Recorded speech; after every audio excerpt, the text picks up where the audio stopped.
Good morning বন্ধুরা, তোমরা সবাই কেমন আছো? আশা করছি অনেক অনেক ভালো আছো। আমিও কিন্তু অনেক ভালো আছি। তোমাদের ভালোবাসে দেখো সকাল থেকে ব্লগটা কিন্তু স্টার্ট করলাম।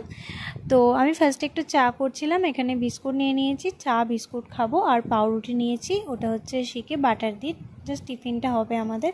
ওই দিনকে মানে আমাদের বাড়িতে মিস্ত্রি লেগেছিলো, ওই জন্যই চা করে, নাহলে খুব একটা আমি চা খাই না। আমার ব্লগে তোমরা দেখো না আমাকে চা করতে খুব একটা। আর এখানে দুধটাও একটু জাল দিয়ে দিচ্ছিলাম। আর দুপুরবেলা শাকের তরকারি, কুমড়ো শাকের তরকারি আর গোবিন্দভোগ চালের খিচুড়ি করেছিলাম। অনেক দিন ধরেই বড়মশাই বলছে একটু শাক করো, আর শাক কেটে বেছে অনেকটা টাইম লাগে বলে করা হয় না তাড়াহুড়োয়, সকালবেলা যেহেতু রান্নাবান্না থাকে। তো ওই দিন একটু ফ্রি ছিলাম, তো ভাবলাম করেই নিই। আর খাওয়া দাওয়া করে তারপরে বাড়িতেই ছিলাম। তারপরে সন্ধ্যেবেলা থেকে একটু বেরিয়েছিলাম।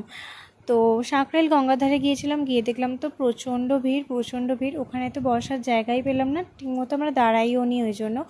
তো চলে গিয়েছিলাম হচ্ছে ফুচকা খেতে। তো যে কাকুর কাছে ফুচকা খাই, তো ওই কাকু তো ওই দিনকে বসেনি। আর অন্য একটা কাকুর কাছে ফুচকা সেদিনকে খেয়েছিলাম, মোটামুটি ভালোই লেগেছে। তো এখানে ফুচকা টুচকা খেয়ে বাইরে বেরোবো, ফুচকা খাবো না কেমন মনটা করে, ফুচকা দেখলে তো একদমই সামলাতে পারি না। তো এখানে টুকটাক বাজার করার ছিল, তো বড়মশাই বাজারটা করছে। এখন আমার থেকে বড়মশাই বেশি ভালো বাজার করে, তাই জন্য ওই করতে চায়। তারপরে ঘরে গিয়ে রুটি আলু ভেজেছিলাম, আর সাথে তো দুধ ছিল, আর বোঁদেও কিনে নিয়ে এসেছিলাম। তো এইভাবেই মানে ডিনারটা আর কি এটা খেয়েই সারলাম। তো চলো ভিডিওটা এখানেই শেষ করছি। ভালো লাগলে লাইক কমেন্ট শেয়ার করে সাবস্ক্রাইব করে পাশে থেকো। নেক্সট ভিডিওতে দেখা হচ্ছে, ততক্ষণ তোমরা সুস্থ থেকো, ভালো থেকো। আজকের মতো আসি, টাটা। আর হ্যাঁ, সাবস্ক্রাইব করে দিও কিন্তু।